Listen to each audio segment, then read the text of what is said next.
Hi everyone, welcome back to the channel. In today's video, I'll show you how to remove Yahoo search from Google Chrome and set your preferred search engine instead. Let's get started. First, open Google Chrome on your computer. Click on the three dots in the top right corner and go to Settings. From the left-hand sidebar, click on Search Engine.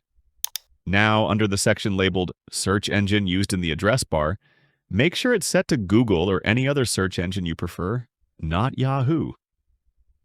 Next, click on Manage Search Engines and Site Search. Under the Search Engines section, if you see Yahoo listed, click the three dots next to it and select Delete. Finally, restart Chrome to make sure all changes take effect. And that's it. You've successfully removed Yahoo search from Chrome and restored your preferred search engine. If this video helped you out, be sure to like it and subscribe to the channel for more helpful tech tips. Thanks for watching.